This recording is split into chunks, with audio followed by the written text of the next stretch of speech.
But the big question is, will the weather cooperate and give some firefighters some relief and a chance to actually make some progress on this fight? There's going to be some good news as we head into the weekend that tomorrow the winds will be lighter, still offshore, especially in the higher elevations, but then little bursts of offshore winds over the weekend from time to time. Not as strong, but they need is some rain and a long period of onshore breezes that aren't too strong. That's just not going to happen anytime soon. So we still have, in the interim, numerous wind advisories and red flag warnings in effect for Southern California. These are going to be in effect intermittently, at least, into early next week because another offshore wind event looms by Monday and Tuesday of next week. So it just can't catch a break. The fire crews are going to be nearing points of exhaustion by the time that stretch of weather finally starts to shift a little bit by the middle of next week. That's the hope, at least. Let's take a look at the satellite perspective from earlier today. This is as of 1 o'clock this afternoon, or just after 1 o'clock, and that plume of smoke coming off of Southern California clearly visible as it reaches out over the Pacific Ocean.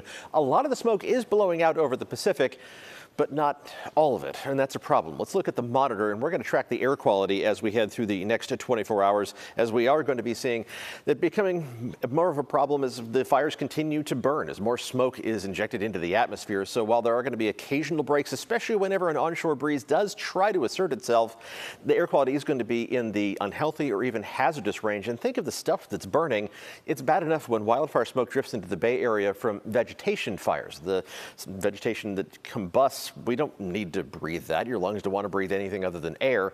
But then think of the stuff that's been burning in Southern California, buildings, all the things in those buildings, batteries and vehicles and construction materials. All of that has been ejected into the atmosphere. That's again, adding to the air quality issues that we're going to experience. The arrows moving along does indicate the return of a brief period of onshore flow late tomorrow, but then another burst of offshore winds briefly is going to be with them on Saturday.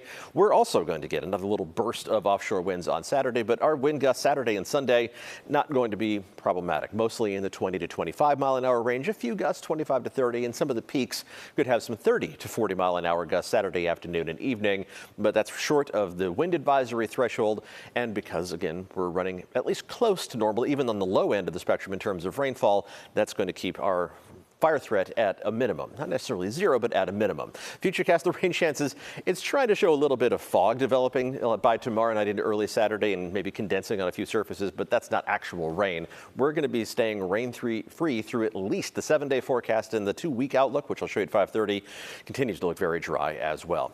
Beautiful sunset as we look towards the Golden Gate from Salesforce Tower. Been another unusually warm day. 74 degrees right now in Santa Rosa. Other temperatures are still at least in the middle portion of the 60s.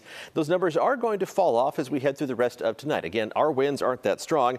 The fog isn't going to be much of a factor, so temperatures are going to end up tomorrow morning mostly in the 40s with a few upper 30s developing here and there, but those are going to be kind of the exception. Most of our temperatures in the 40s, which is slightly above average for this time of year.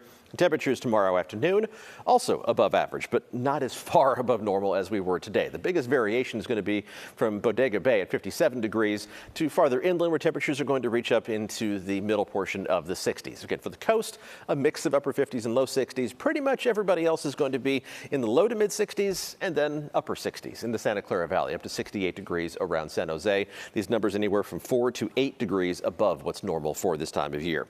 The 7-day forecast is rain-free. It's almost cloud-free other than a little bit of fog trying to develop closer to the coast by tomorrow night into early Saturday. Temperatures will drop down very slightly by the middle of next week, but we're still going to be running about 3 to 5 degrees above normal on an average basis through next week, and we're just going to have to keep hunting for that next rain chance that eventually will head our way. It's just not going to be anytime soon.